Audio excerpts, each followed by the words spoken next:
Now, friends, I'm starting with the discussion with respect to the international taxation. Friends, before I go ahead with this part of the discussion with respect to the international taxation, that this part, I mean the entire portion of the international taxation is very, very conceptual. Very, very conceptual in the sense that computation wise, it will not be some great detailed computation. I'm telling you, I mean, it will not be like our big computations of business income or something like that. It will not be like that. Here, the computation will be very reasonable size and very few adjustment, but the every adjustment will be very conceptual. That means you have to know that specific provisions of the law based on which you are going to give that particular answer. Okay. So if your conceptual clarity is there, let me tell you, thereafter it is a maximum of calculator work. Okay. But you should know that under which provisions and how the calculations with respect to the tax liability, etc., is required to be carried out. So in all, the portion is very conceptual, and if the concepts are clear, then it is very simple also, and it is going to be very straightforward. But if your concepts are not clear, then this part of the portion is going to become very, very difficult. Okay. Now, friends, before I go ahead, let me give you the basic introduction of fundamental concepts of the international taxation. Now, friends, let me give you a very, very basic introduction to the fundamental concepts and the fundamental principle. Okay, it's just an introduction, and I'll explain you first of all hardcore basics and where all extra focus is required. First of all, friends, residential status. Now, as such, friends, your residential status is part and parcel of your lower level syllabus, but the very hardcore basic principle of the residential status. See, if the assessee is an individual or an HUF,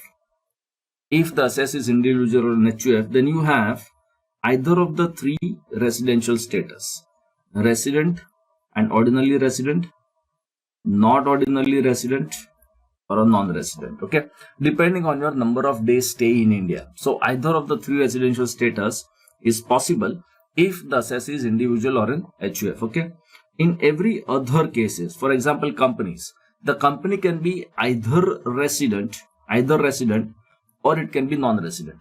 Okay, so for companies we don't have like resident and ordinarily resident or something like that. We'll just say resident. Okay, but any other type of the assessee, they don't have any status like not ordinarily resident. So those people will be either a resident or they'll be non-resident, every other assessee type. Okay, now of course it is based on all the conditions at the respective places. Okay, then if there is any Indian income,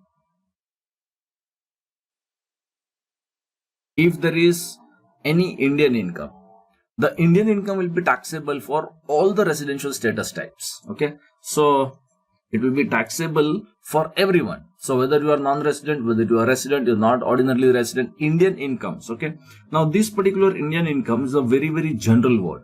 Now what do you mean by an Indian income? That you understand hardcore basics. Okay, the incomes which are accrued in India, listen very carefully, the incomes which are accrued in India, okay, incomes which are received in India. I repeat, in a nutshell, in a simple words, I'm telling you what is an Indian income. Indian income means income which is accrued in India or income which is received in India. Okay, or the incomes which is deemed to be accrued in India, or those incomes which are deemed to be received in India.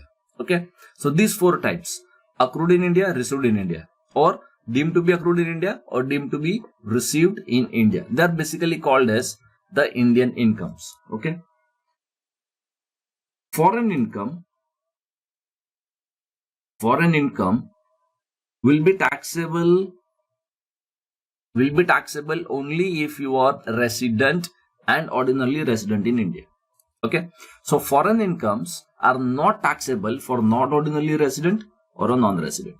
Okay, and what is a foreign income? So foreign income is basically all incomes which is not an Indian income. That means logically you can say it is neither accrued in India nor received in India. neither deemed to be accrued in India nor deemed to be received in India. Okay, so basically if you want to use the opposite words, you will say that it is accrued also outside India and it is received also outside India. That will be regarded as a foreign incomes. Okay, so the foreign incomes are not taxable if you are not ordinary resident or non-resident, or put it differently, not ordinary resident and non-resident person are taxable only for Indian incomes. Or again, put it differently, that if you are resident or you are resident and ordinarily resident, okay, in that particular situation, you are liable for global taxation. That means Indian income is also taxable and foreign income is also taxable. Okay. If there is any foreign income, okay, but the business is controlled from India, business is controlled or the profession is set up in India. Okay. So foreign income, first of all, means not accrued, not received in India. Okay. So normally the foreign incomes are not taxable to non-resident. Normally, I'm telling you. Okay. And resident person is anyway taxable because he is liable for global taxation. All Indian income, foreign incomes, everyone is taxable. Okay. Now, if the assessee is a not ordinarily resident,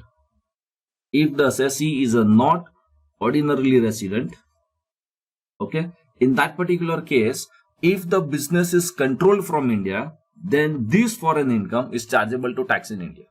This is one of the unique feature. Of those foreign incomes which represent business controlled from India or a profession set up from India. But actually it is not accrued in India. Actually it is not received in India. But because the control is inside India, it is taxable in the hands of not ordinarily resident. Okay. However, the same amount is not taxable for non-resident. Okay. Now, if you see the computation wise, let me tell you, the computation wise, the not ordinarily resident and non-resident residential status type. Okay. Conceptually, they have same computation. That means foreign incomes are not taxable in India. However, only one foreign income is taxable in India, and that is if that particular business is controlled from India, and that particular business control from India will be taxable in India for not ordinarily resident. Now, for a moment, I will take you to this particular Barrett provision, which is scope of that particular total income, to bring this particular hardcore basic things to your notice. Okay. See, person who is resident in India, okay, persons who are resident in India will be liable to tax for income received or deemed to be received, accrued or deemed to be accrued. So this is basically Indian income. So you see this A and B is, in our simple English, we will call it as a Indian income. Okay. And point number C, the resident person, even if it is accrues or arise outside India, which we normally call it as a foreign income. Okay. For resident person, it is already taxable. Okay. However, persons who are non-residents under subclause 2, only received or deemed to be received is taxable, or accrued or deemed to be accrued is taxable. So non-resident people is chargeable to tax only for the Indian incomes. That is very, very simple. Okay. Now see, the persons who are not ordinarily resident, this particular provision. Okay. Persons who are not ordinarily resident. Okay. With respect to those income which accrues or arise to him outside India, that means foreign incomes, shall not be included unless, shall not be included. It shall not be included. That means for not ordinarily resident, it will not be included unless, so that is a condition. Okay. It is derived from business controlled or a profession set up in India. Okay. So because of this particular provision, that if it is business controlled or profession set up in India, then that particular income for not ordinary resident will be taxable in India. However, it is not accruing in India. That means a test of control is something what is applicable in this particular circumstances for the not ordinarily resident person. So this is only one special point that should be kept in your back memory. Okay. Now, the next point. Okay. Accrued and deemed to be accrued. See, normally we use the word, no, that Indian incomes accrued in India, deemed to be accrued in India, received in India, or deemed to be received. Like this is the language we use, right? Okay. But let me tell you that accrual Accrual. Keep this particular concept, hardcore fundamental principle very clear. Accrual is different than a deemed accrual. Keep that in mind. I repeat. Don't mix these two words. Supposing if whenever I'm discussing and I'm explaining to you that income accrued in India, okay, like this if I say, so it has a different meaning. Then if I say supposing deemed to be accrued in India, it has a different meaning. Okay, what is a fundamental difference between accrued and deemed accrual? That you understand very clearly. A deemed accrual incomes are those transactions which are covered by section 9 or which are defined in some specific section number. Okay, accrual is a fundamental concept. Accrual is basically a fundamental concept based on case laws, understanding, accounting principles, revenue recognition principles. All these things comes into picture when it comes to accrual. Okay. However, if I say that there is a deemed accrual, then it has to be defined under a section, a particular section, and only then it can be deemed to be accrued in India. Okay. Now, receipt and deemed receipt, same situation. A receipt and a deemed receipt, they are also two separate things altogether. A deemed receipt is defined under section 7 of the Income Tax Act, and only if those transactions which are covered by section 7, it will be deemed to be received in India if you are covered by section 10. Okay, sorry, section 7. Okay, see some of the basic points that I would like to again bring to your notice. See, income section 7, income deemed to be received in India. Okay, and this is basically your transaction with respect to the recognized provident fund. Okay, so any such incomes with respect to the specified transactions, okay, transactions basically in relation to the recognized provident fund in India. So these transactions is deemed to have been received in India. This is a deemed receipt. Okay, so a receipt is different and a deemed receipt is different. A deemed receipt are those transactions which are covered by section 7, and a receipt is a general purpose concept based on our general understanding of the law. Okay, now see section 9. Section 9. Okay, income shall be deemed to accrue or arise in India, and under section 9 there are specified transactions like say this particular clause 1, then clause 2, clause 3, etc. So these are the few transactions which are covered by section 9, and those transactions in the given situations which are defined under section 9 will be deemed to accrue or arise in India. So the fundamental difference between accrual, deemed accrual is as I already explained that to deemed means it has to be deemed under a specific section. Okay, now one of the example that I will tell you is a commission. Okay, here the people often commit big mistakes even in the real life and even in the examination condition. Okay, supposing if your transaction is a commission income. Okay, listen very carefully. Supposing if your transaction is a commission income. Okay, or it can be, for example, any other transaction, but commission is only one example. I'm just trying to say the transaction of paying and receiving commission. And generally, when we talk about international taxation, you have to think and you have to imagine like that one person is paying from India, another person receiving outside India, or vice versa. Only then that international taxation, etc., will come into picture. No, okay. Now, if the transaction is in nature of a commission, okay, then section 9 concept cannot be applied. Reason being, under section 9, there is no mention for a transaction of commission nature of income. First conclusion you have to derive like that. And now, for example, they can also tell you, supposing a service charges, some service charges. Okay. Now, as such, the service charges is not specifically defined under section 9. So, if there is any transactions which are not defined under section 9, then don't apply the concept of section 9. So this is a fundamental difference between accrued income and deemed accrued income, and this is something which you have to be very clear, because if this thin dividing line, if this concept is not clear in examination condition, you will do lot of silly mistakes in this particular situation. However, I repeat that this commission is only the example which I have given it to you. Okay. Now, next one is a concept of a composite transaction. Okay. Now see, a foreign seller, Indian buyer, or Indian seller and the foreign buyer, whichever way you understand. Okay, if there is any composite transaction, now for example, if there is a transaction of the sale of some machinery Okay. And together with the machinery, because it is a computerized machinery, there is also a software which is used for the purpose of running that particular machinery. Okay, so this is a transaction. So it's a sale of machinery plus a software to run that particular machinery. Okay, now in this particular situation, the courts have said that this transaction is a one single transaction. Okay, we don't need to break up that how much is the payment for software, how much is the payment for machinery.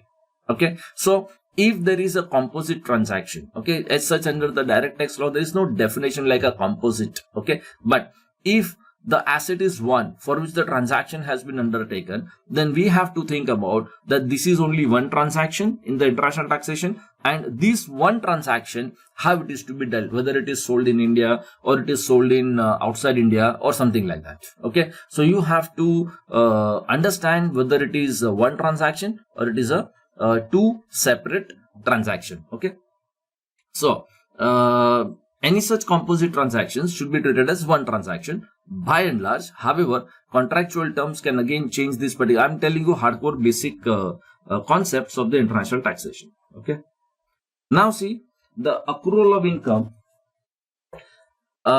with respect to the goods. Now keep one thing in your mind very properly, that the concept which I'm explaining is a accrual of income. Okay, I'm not explaining dim to accrue. Okay, dim to accrue is a different concept altogether, which I'll explain it to you afterwards. Okay, now when can you say that goods have accrued in India? Okay, now I'll give you one example in the international taxation.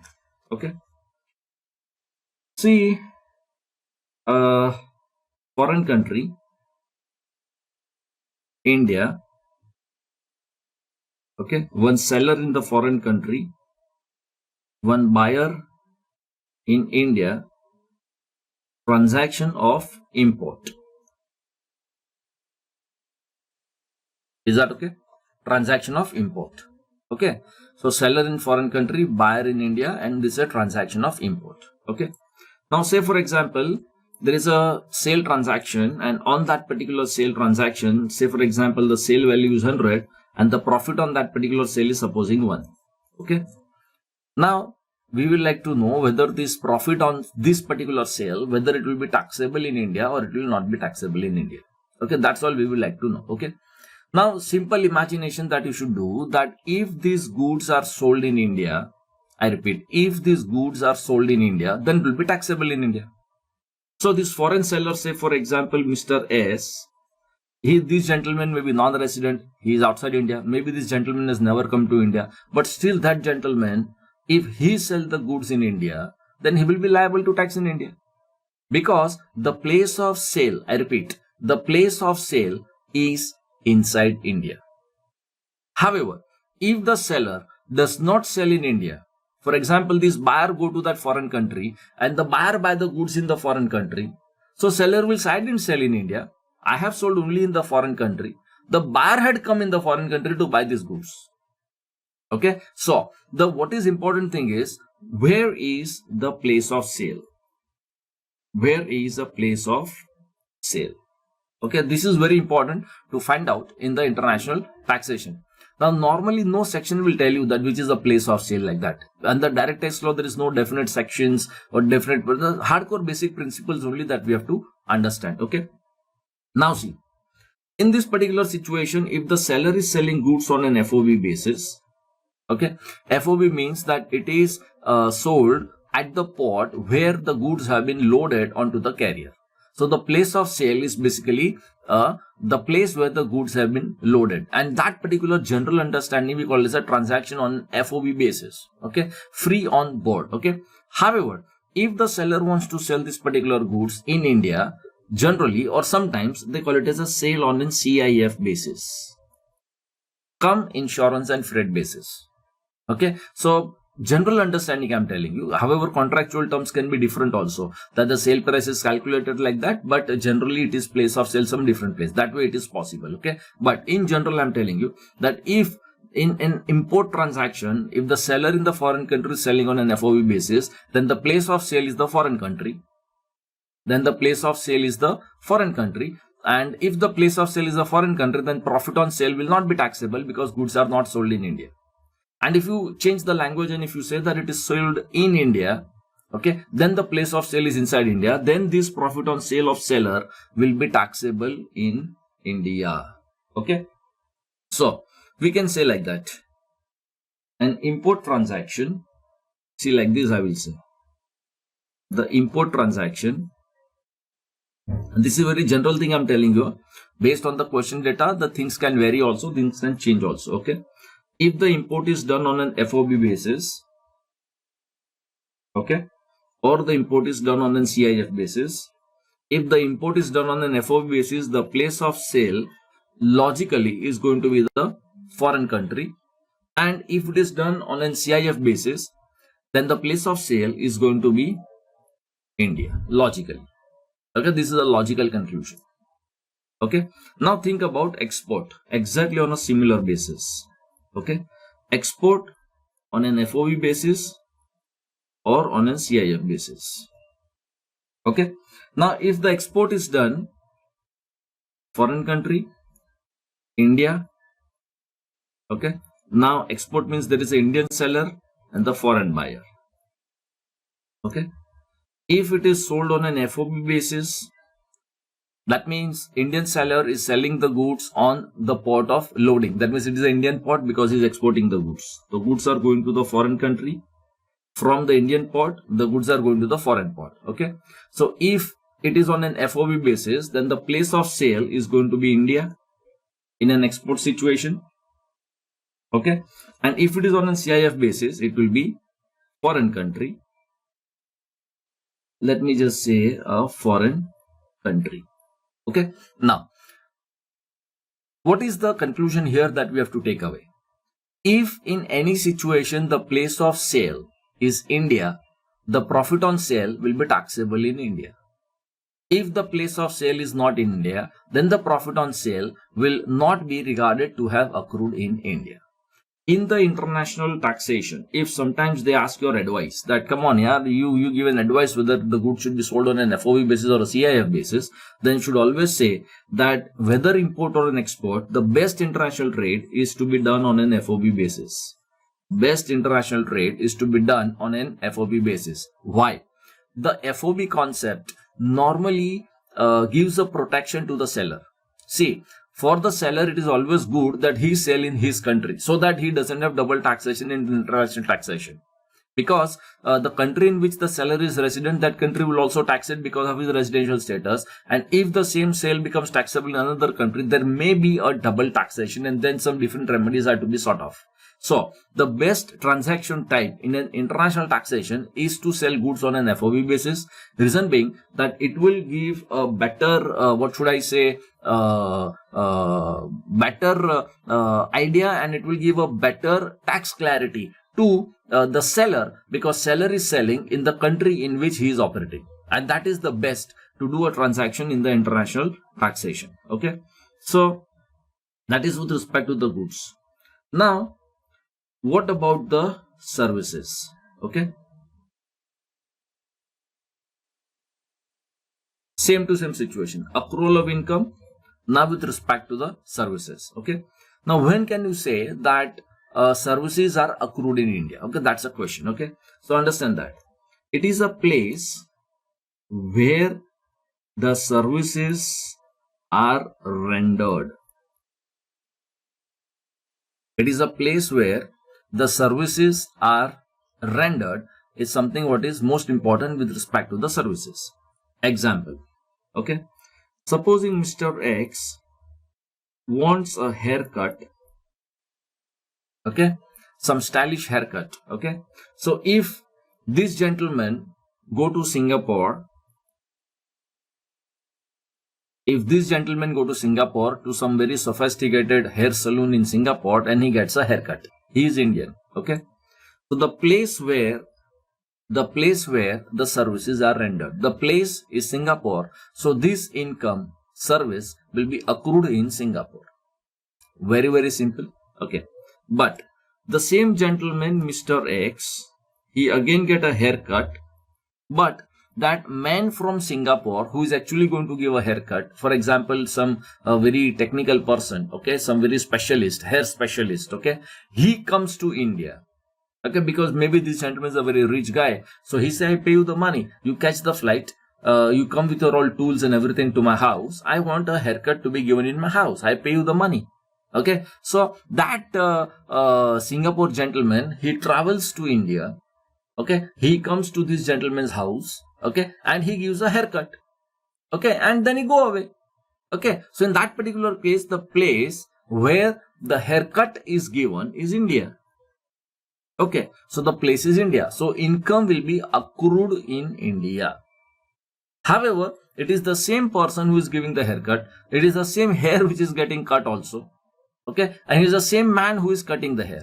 But the place where he is cutting the hair is two different places. So that country in which you cut the hair will be the country in which the income will be accrued with respect to the services. So with respect to the services, the place is the place where the services are rendered. Okay. Now friends, in the international taxation, these are the few types of transaction which you have to study very importantly. I mean, the types of transactions. Okay, and these are the most popular international tax. And during our international taxation discussion, each and every transaction to much more greater that we are going to study. Now, the most important transactions are interest, dividend, royalty, technical fees, property transactions, stock market transactions, and the salary income.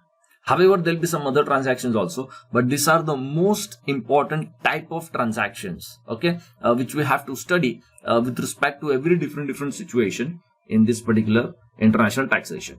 Now, friends, let me explain to you what is a receipt of income, okay, a receipt of income. Now, a receipt of income is a place where actual money are received or paid, or you can say transacted. Okay. Now, for example, a cash transaction. For example, the cash transaction. Okay. In the cash transaction, which is the place that you have actually received. Okay. The place where the actual cash is received. Okay. Now, for example, if I have to receive the cash from a foreigner, so I'll tell the foreigner that, see, you come to India, you catch a flight, you come to India, okay, you come to my house and you pay me the money, I will receive the money. So where did you receive the money? You receive the money in your house. Your house is in Mumbai, which is in India, so place of receipt is India. But supposing if I have to receive the money, I go to foreign country, okay, and I travel there, and I go to Hong Kong, and I tell that particular person, you got to pay me the money, he gave you hard cash. Okay, so I travel to Hong Kong and I received in Hong Kong, so it will be said that the money is received in Hong Kong. Okay, and accordingly, the place of receipt of cash will be the actual hardcore place where these monies are given and taken. Okay, where this particular transaction took place. Okay, if it is through the banking channel, now you have to pay a little bit of extra attention. Okay. If there is any transaction which is done through a banking channel, and if there is any check which is issued, or if there is any demand draft which is issued, okay, so which is the place where the monies are received if there is a check transactions. Okay, so it is a place where a DROI bank is situated. Keep that in mind.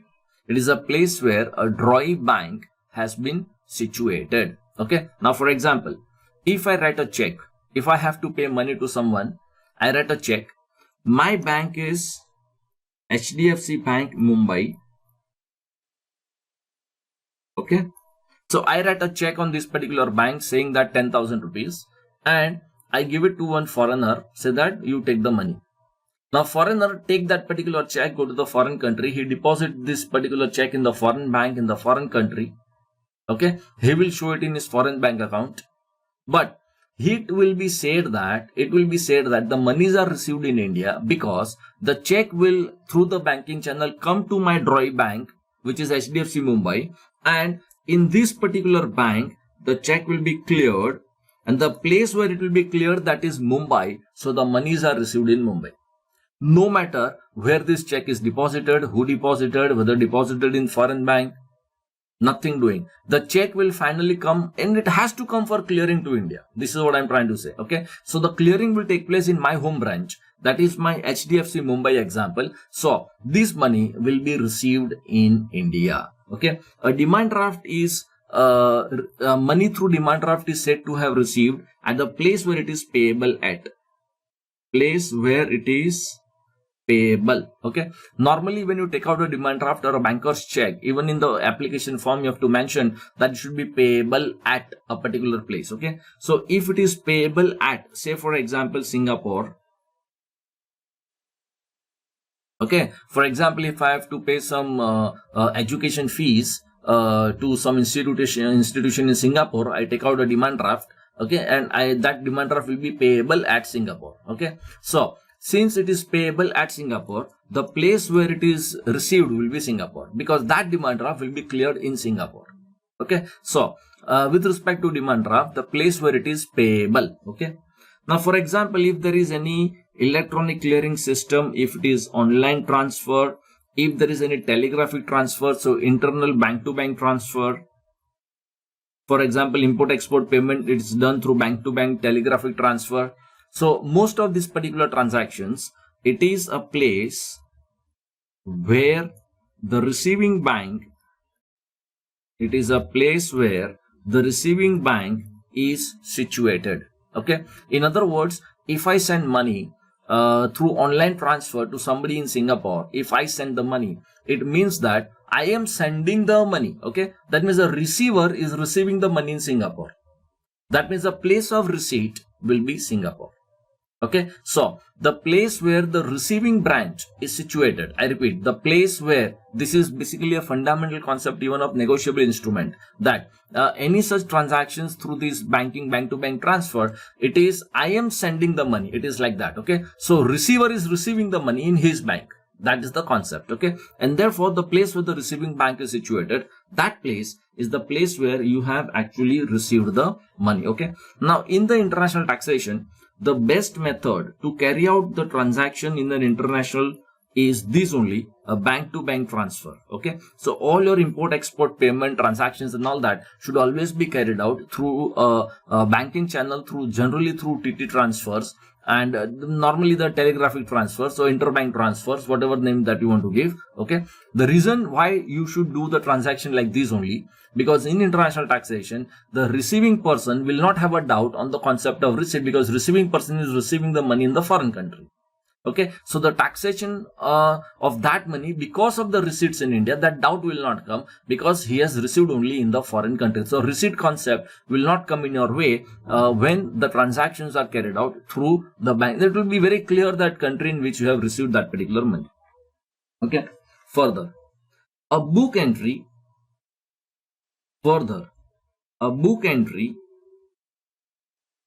is not the receipt. A book entry is not the receipt. Understand this particular principle. Okay.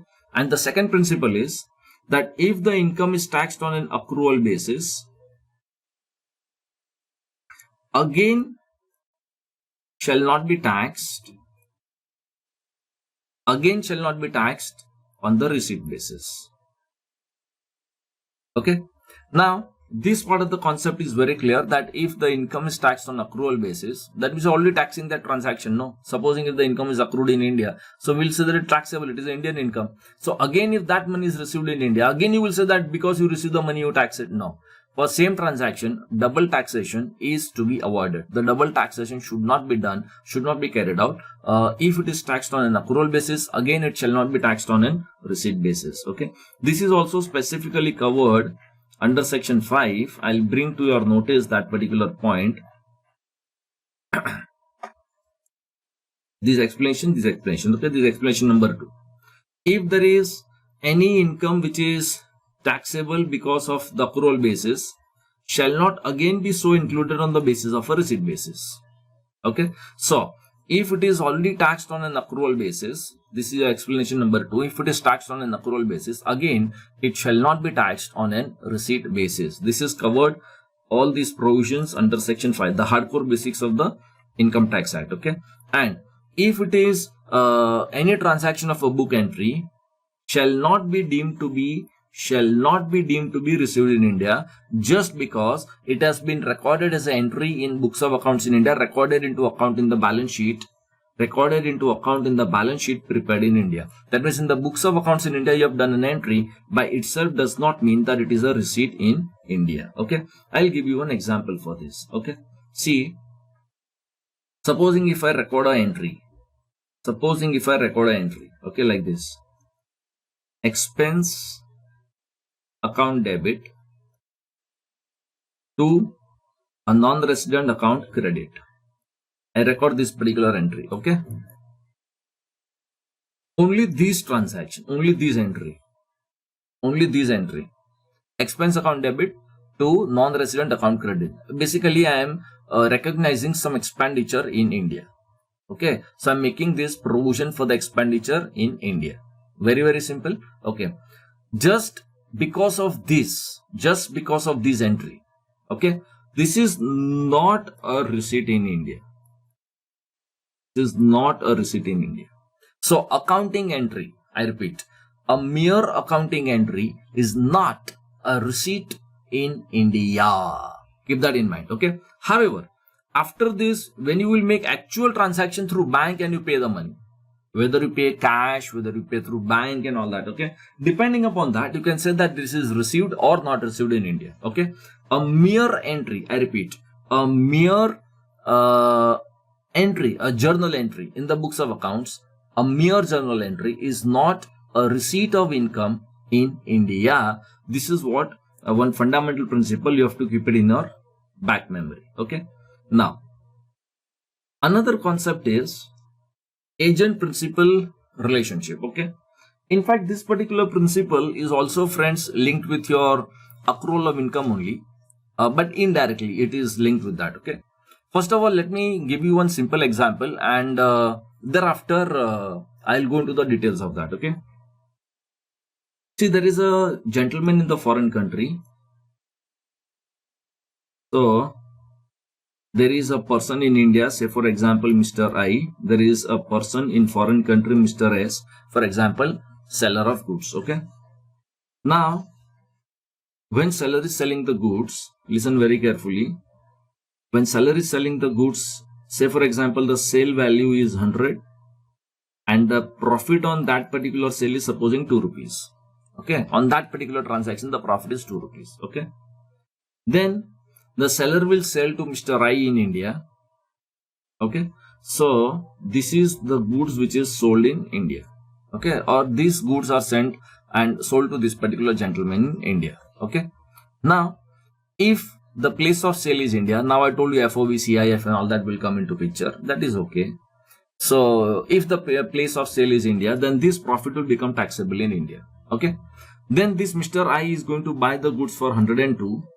Okay, and he is going to sell this particular goods supposing for 105, and he is going to make a profit of 3. He will make a profit of 3. Okay, now this profit will of course be taxable in India because this sale is of course inside India. Correct? No. So these 3 will of course be taxable in the hands of Mr. I. There is no doubt about that. However, if the place of sale is India, then this profit of 2 in the hands of seller S will also become taxable in India, and that will become very, very sensitive in the international taxation. Now this seller, listen very carefully, this seller can appoint an agent, Mr. A, in India. Listen very carefully. Mr. A is the agent.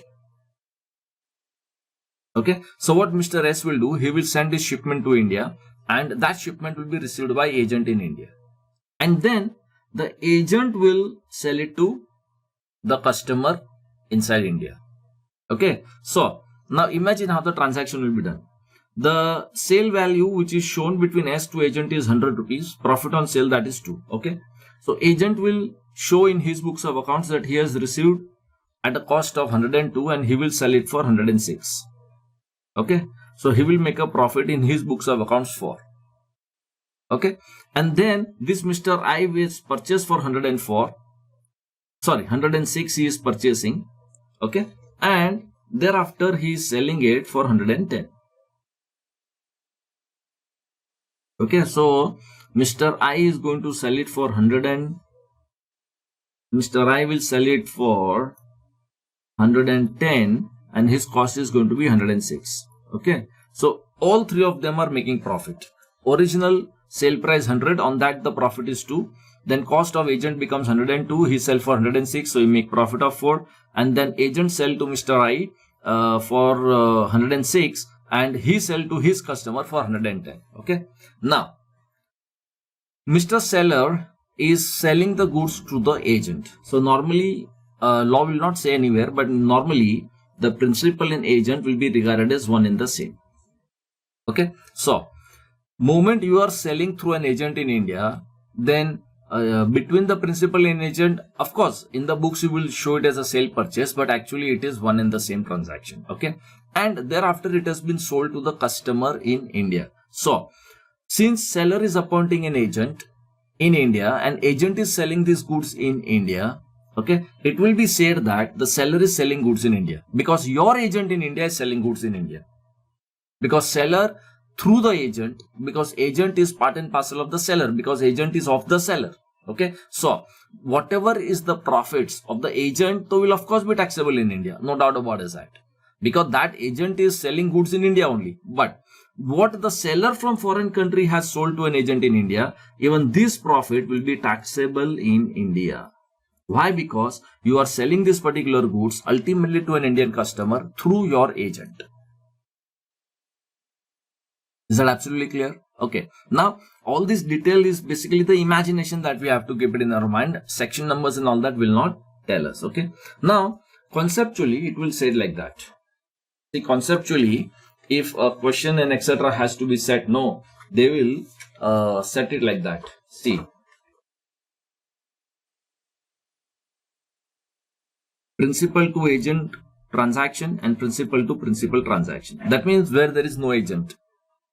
Okay, now when a principal sell it to agent, so principal you have to imagine in the foreign country, agent you have to imagine inside India, and the agent will sell it to the customer and that customer is inside India. Okay, principal to principal means principal will sell it to Mr. A, who is an independent person, because that Mr. A is not the agent, and then Mr. A will sell it to his customers in India. So principal is outside India, Mr. A is inside India, and customer is inside India. So basically principal is outside India everywhere.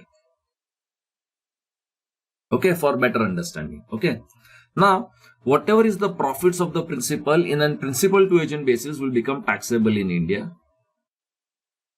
on that particular transaction. Agent is of course inside India, so he will be taxable in India, whatever the profit he make on the transaction. And customer, if later on sell in India, again whatever, because now that's a routine transaction in India. Okay, so it will be taxable in India.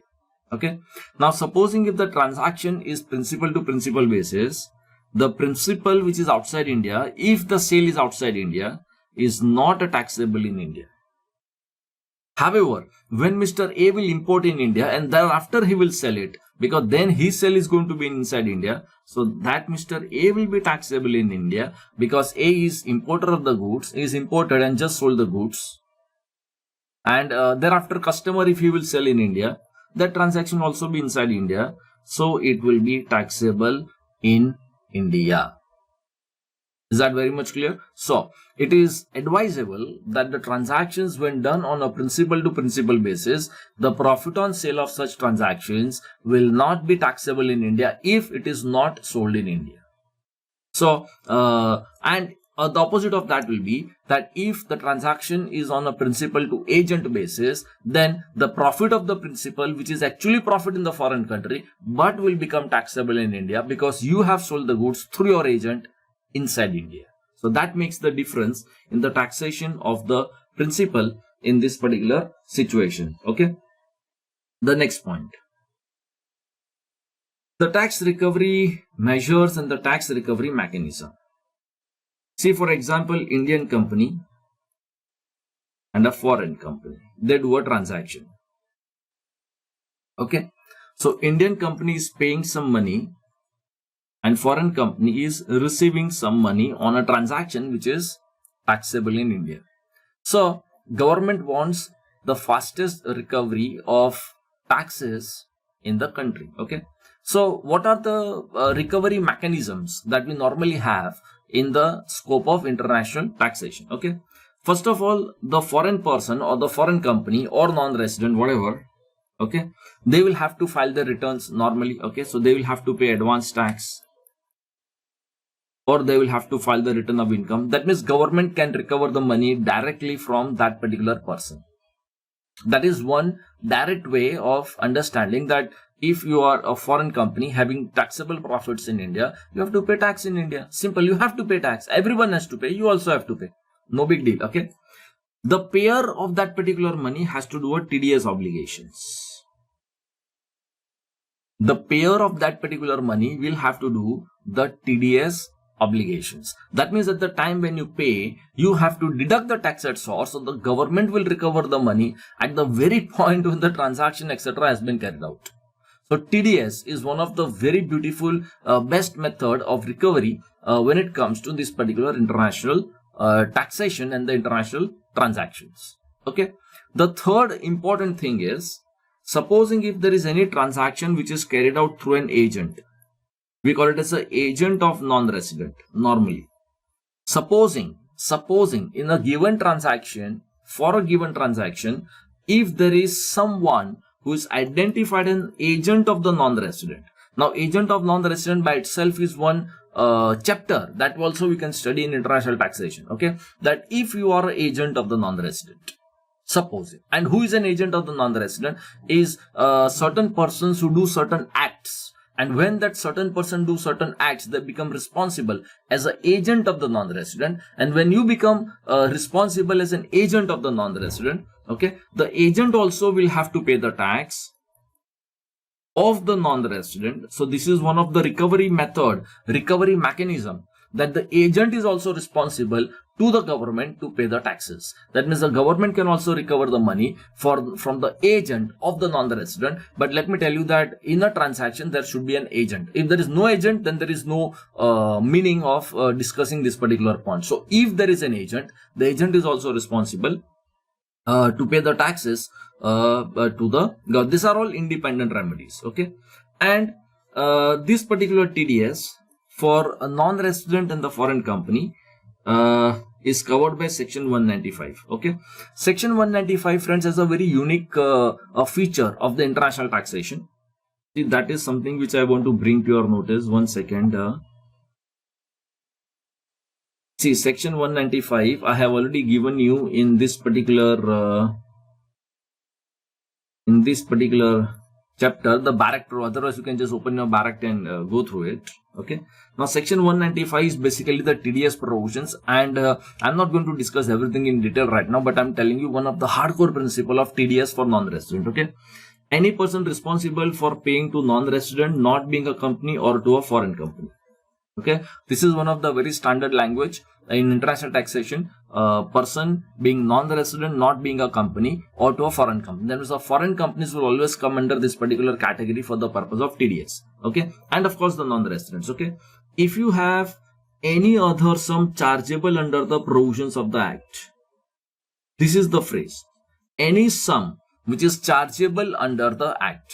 So, supposing an Indian company make any payment to foreign company, whatever name you give, you say royalty, technical fees, service charges, commission, blah blah blah payment, extra charges, these charges, some disputed money, whatever name you want to give, you give. If this money in this transaction, if it is taxable in India, chargeable to tax under the provisions of the Act, if it is taxable in India, then the payer has to do TDS obligations. That's all. So here under section 195, it is not like different transaction, different things given. It says that is the money chargeable to tax in India?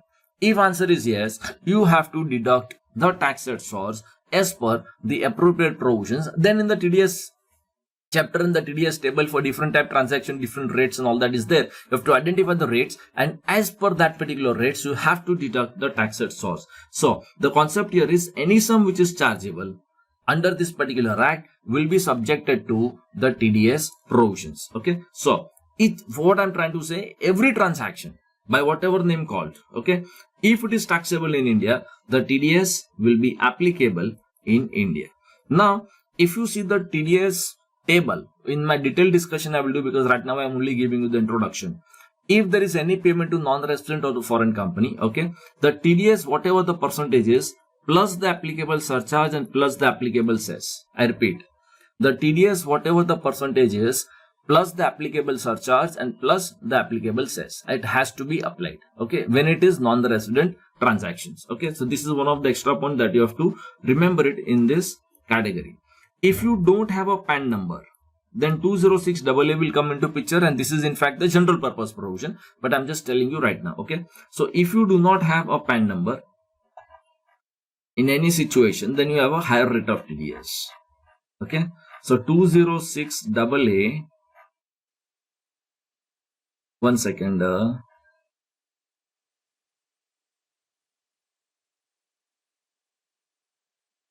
okay, 206AA, where there is any person, okay, who does not have a permanent account number where the tax is deductible, he should furnish a permanent account number. And if you fail to do that, so normally the permanent account number you have to submit.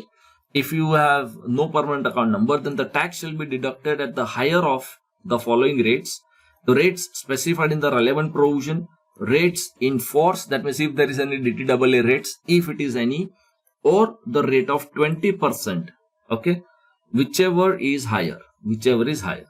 However, for some other transactions, some different percentage is there. If it is 194 transaction, then instead of 20%, it is 5%. But that is okay. Right now, it's only the introduction. Okay. So it is as per the law, whatever the percentage, or as per the DTAA, whatever the percentage, or 20%, whichever is higher, will be the TDS burden under this particular provision. Okay. Now, whether these 20% will be plus surcharge and plus cess, that is very, very debated. Some divergent views exist on that, but I will take the view that if it is 206AA TDS, that means if it is 20% as per 206AA, if I am deducting in a given situation, then it is not plus surcharge and not plus cess. However, the alternate opinion also exists. They say that it should be plus surcharge and plus cess if it is to non-resident or to a foreign company. But this is a debatable view. Okay, and there is one rule number 37BC. This particular rule says that in case of a non-resident or to a foreign company, okay, if you don't have a permanent account number, then you will have to give a specified particulars if the transactions are in nature of interest, royalty, fees for technical services. Okay, these are the specified transactions. Okay, so for the specified transactions, if you don't have a PAN number, that is okay, but instead of that, you have to furnish the following documents with respect to the transaction: your email ID, address in that country, this certificate, and tax identification number of that particular country. These are the relevant data which you have to furnish. So if you don't have a PAN, law will say that 206AA will not apply. That means a higher rate will not apply. But instead of a PAN number for the given transaction, only for non-resident or to the foreign company, this particular provision, you have to provide these alternative data details, and if you do that, then higher rate of TDS will not be applicable. So whenever this TDS come, you can always write one comment note: rule number section number 206AA, read with rule number 37BC. Okay, that for non-resident not being a company or to a foreign company and the given transactions, alternate of the PAN number is the following data, and if it is done, then 206AA provision will not apply. Otherwise, 206AA will anyway be applicable. Okay, so that should be kept in your mind. Okay, now the next point. Okay, this particular point is with respect to the avoidance of double taxation. Now, in fact, I will give you some extra, what should I say, the conceptual clarity right in the beginning itself. So, whenever we start solving that small questions, you will start imagining. You will imagine your the ultimate tax liability calculation, tax rebates and all that. Okay. So, one more fundamental principle and concept of international taxation you better remember. Okay. Now, see, I'll give you an example. With the help of an example only, I will explain to you. Okay. India and foreign country. Okay. Mr. X resident in India.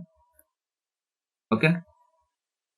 He has got a salary income in India, say for example 10 lakhs. So naturally salary income is your Indian income, accrued in India, received in India, so taxable in India. Okay.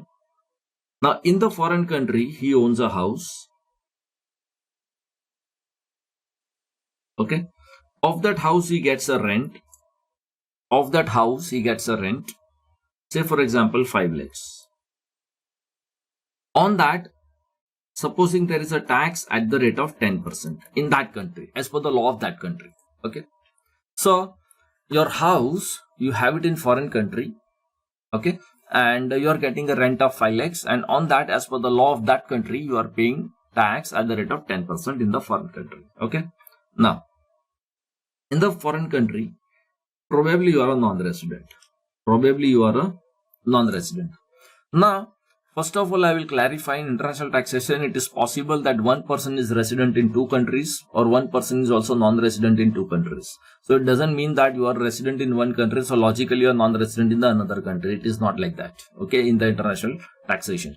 However, for the sake of simplicity and for the sake of explanation, I'm telling you, he is a non-resident in that country, okay.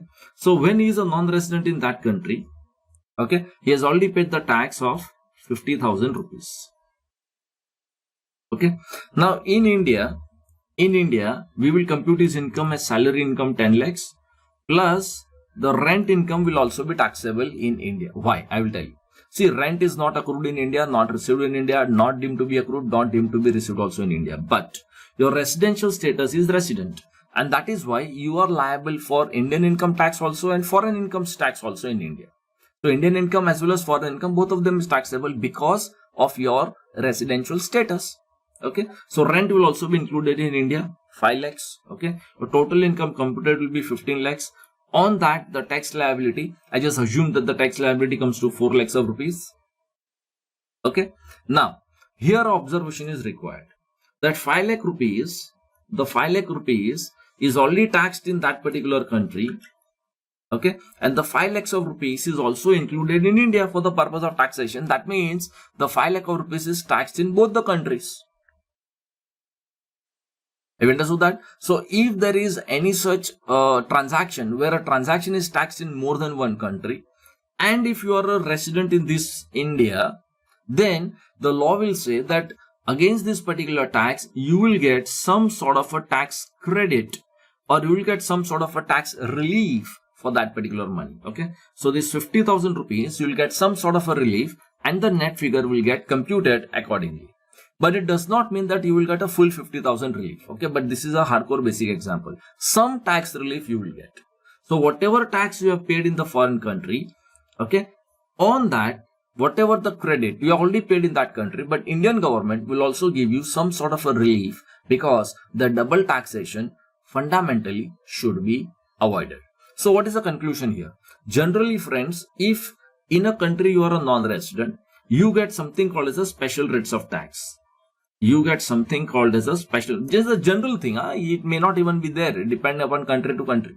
You get, that means you pay the tax only to that extent. You had 5 lakhs of rupees, you pay only tax to that extent because you're non-resident in that country.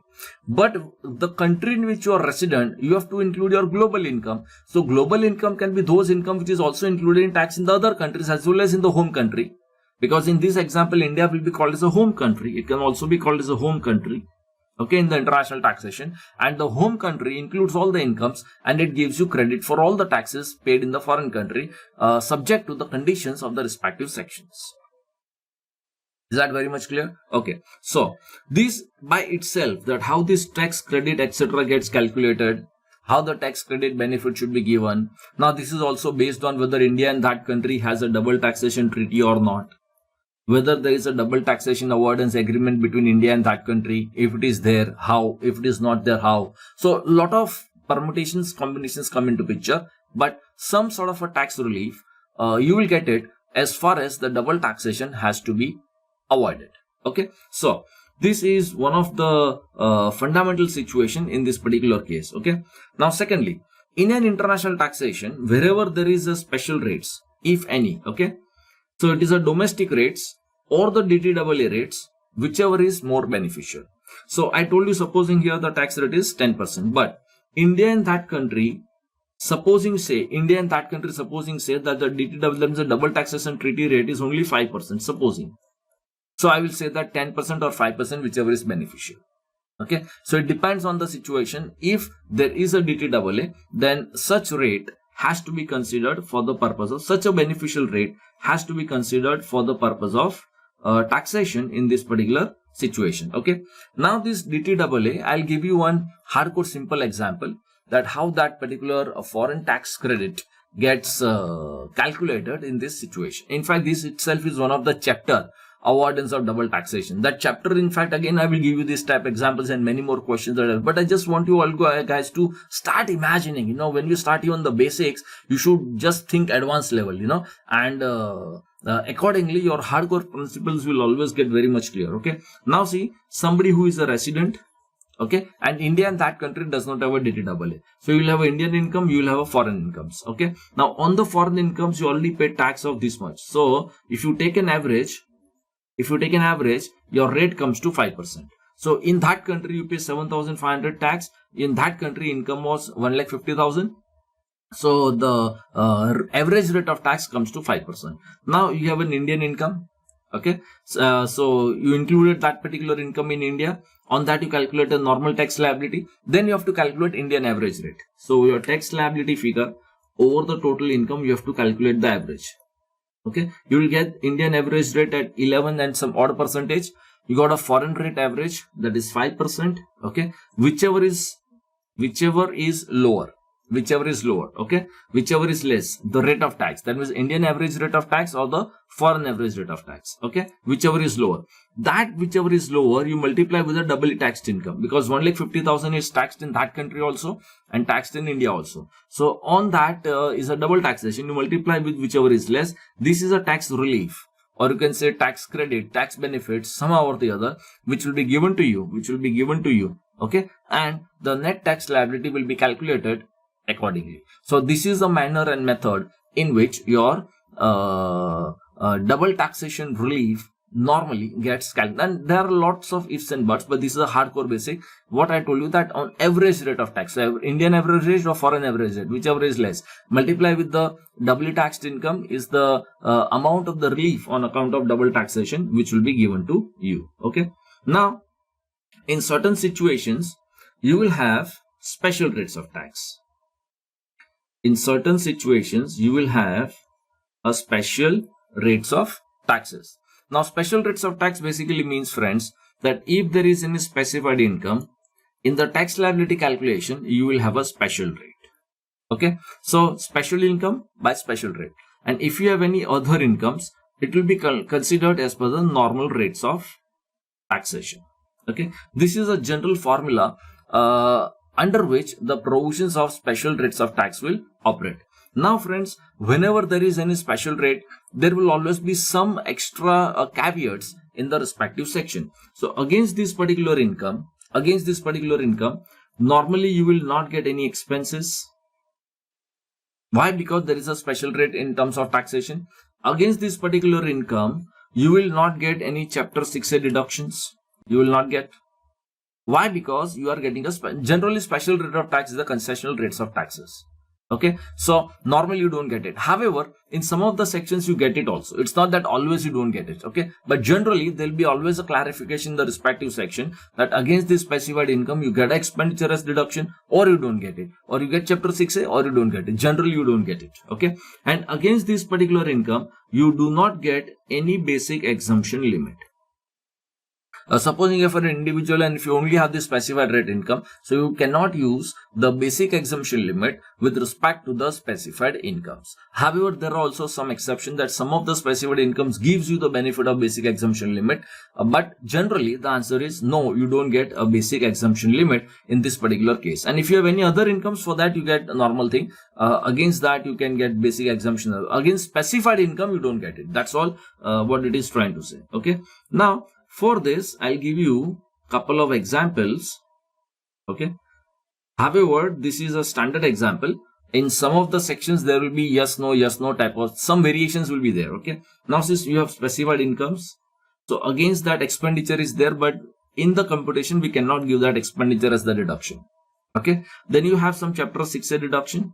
Okay, so chapter 6A deduction, you already have some other incomes, no? So logically it is you are getting this 10,000 as a deduction against 18 lakh 10,000, which I call it as a other incomes. So 6 lakh 50,000 will be multiplied with the special rate of tax.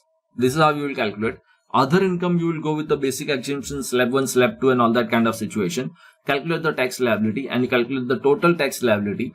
And once you know that this is a specified income, no expenditure allowed, no chapter 6 deduction allowed, and what is the special rate of tax. These 2-3 things you know, and whether basic exemption you can get it or not against this specified income. Normally you don't get it, but somewhere some exceptions are there.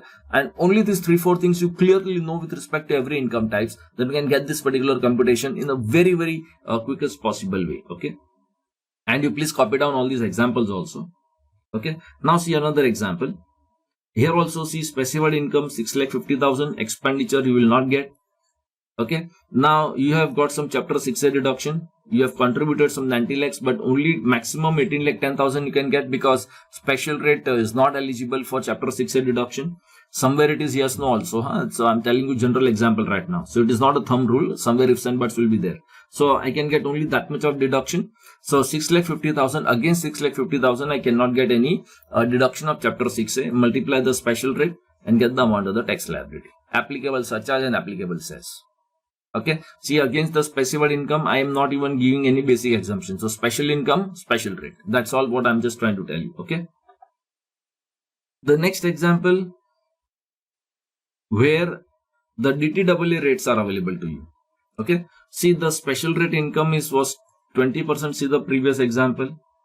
If this was 20%, but supposing the DTAA rate was supposing 5% available. That means India and that country with which you had this transaction have got a DTAA and that special rate is given, supposing 5%. So 20% or 5%, whichever is beneficial. So that is what we are going to do. Okay. So expenditure will not get. You got a full deduction in the chapter 6A, 6,50,000. Now special rate, DTAA rate is if it is available. So DTAA rate or domestic rate, whichever is more beneficial, is a fundamental thumb rule of international taxation. Okay. Now wherever there is any DTAA rates, then the surcharge and the cess is not to be applied. Keep that one of the point also very much in your back, because as per double taxation avoidance agreements, that's for the treaties between India and that country. Inside the treaty, there is no concept of, generally there is no concept of surcharge and cess. See, surcharge and cess is our India-centric concepts. Okay, internationally, every country don't have that particular concept. So, whenever DTAA rates are applicable, surcharge and cess is not applicable. So, special rate will multiply, but should be as per the DTAA. And if the DTAA rates are applicable and available, then the beneficial rate is to be applied in this particular circumstances.